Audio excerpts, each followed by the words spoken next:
आप सोच रहे होंगे कि ये कमाल की मशीन एरो इंडिया 2025 में क्या कर रही है। रशिया यहां स्टेटमेंट देने आया है। वो पोटेंशियल बायर्स को Su-57 की कैपेबिलिटीज दिखा रहे हैं और इंडिया लिस्ट में सबसे ऊपर है। इंडियन एयरफोर्स अपने फ्लीट को मॉडर्नाइज करना चाहती है और Su-57 एक बहुत टेम्पटिंग ऑप्शन है। सोचो उन लोगों के चेहरे कैसे होंगे जो इस शेयर को अंडर एस्टिमेट करते हैं। Su-57 ने एरो इंडिया में शो किया, breathtaking aerial manoeuvres perform किए जिससे लोग दंग रह गए। ये इसकी एजिलिटी, स्पीड और रॉ पावर का क्लियर डेमोन्स्ट्रेशन था। रशिया इंडिया को सिर्फ ये जेट्स बेचने का ऑफर नहीं दे रहा है, वो जॉइंट प्रोडक्शन और टेक्नोलॉजी ट्रांसफर के लिए भी ओपन है। इसका मतलब इंडिया अपने खुद के Su-57S बना सकता है, अपनी डोमेस्टिक डिफेंस इंडस्ट्री को बूस्ट कर सकता है और फॉरेन सप्लायर्स पर रिलायंस कम कर सकता है। ये एक टेम्पटिंग ऑफर है और इंडिया इस पर केयरफुली विचार करेगा।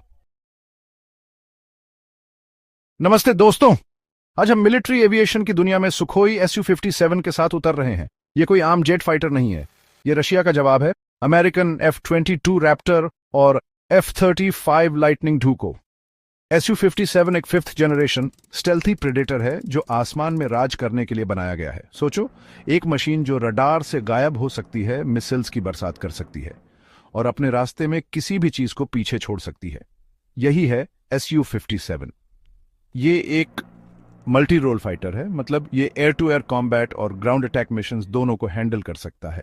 इसे फाइटर जेट्स का स्विस आर्मी नाइफ समझो, हर चीज के लिए तैयार। इस शेर को सुखोई ने डिजाइन और बिल्ड किया है, एक कंपनी जिसका टफ एयरक्राफ्ट बनाने का अच्छा खासा नाम है।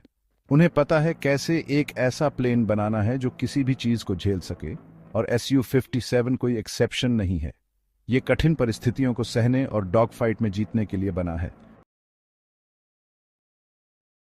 अब बात करते हैं कि ये चिड़िया कैसे उड़ती है। मामूली इंजन नहीं है, इनमें इतनी पावर है कि ये एयरक्राफ्ट को मैक 2 की टॉप स्पीड तक ले जा सकते हैं, यानी साउंड की स्पीड से दुगनी।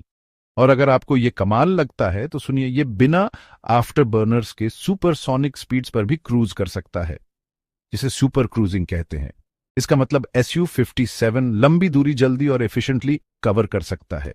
इसका कॉम्बैट रेडियस लगभग 650 माइल्स है, मतलब ये उड़ान भर सकता है, मिशन पूरा कर सकता है और बिना थके बेस पर वापस आ सकता है। और अगर इसे और दूर जाना है तो एक्सटर्नल फ्यूल टैंक से इसकी फेरी रेंज बढ़ाई जा सकती है। लंबी रेस का घोड़ा।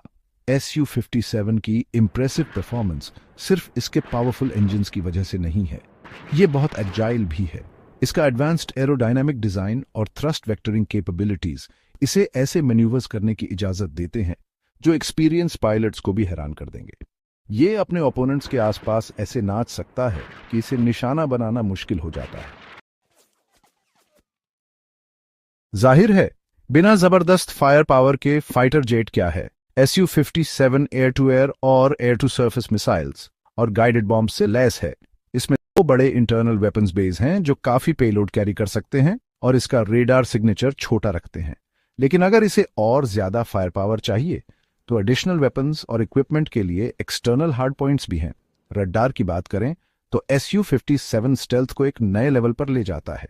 ये एनिमी रेडार सिस्टम से लगभग इनविजिबल रहने के लिए डिजाइंड है। इसके स्पेशल रेडार एब्जॉर्बेंट मटेरियल्स और स्लीक एंगल का मतलब ये एनिमी डिफेंसेस से अनडिटेक्टेड निकल सकता है, अपना पेलोड डिलीवर कर सकता है और गायब हो सकता है इससे पहले कि उन्हें पता चले। लेकिन Su-57 सिर्फ ब्रूट फोर्स और स्टेल्थ के बारे में नहीं है, ये एक टेक्नोलॉजिकल मार्वल भी है।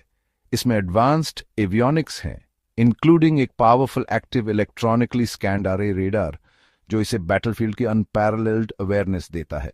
इससे ये मल्टीपल टारगेट्स को सिमल्टेनियसली डिटेक्ट और ट्रैक कर सकता है, जो इसे फाइट में बढ़त देता है। अब आप सोच रहे होंगे कि ये कमाल की मशीन एरो इंडिया 2025 में क्या कर रही है। रशिया यहां स्टेटमेंट देने आया है। वो पोटेंशियल बायर्स को Su-57 की कैपेबिलिटीज दिखा रहे हैं और इंडिया लिस्ट में सबसे ऊपर है।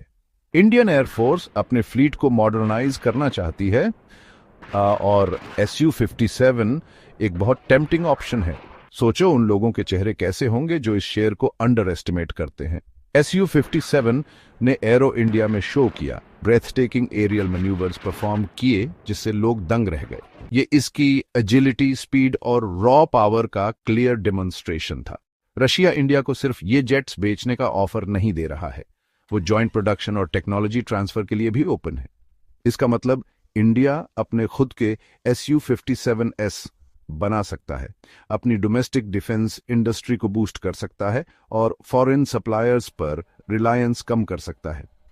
ये एक टेम्पटिंग ऑफर है और इंडिया इस पर केयरफुली विचार करेगा।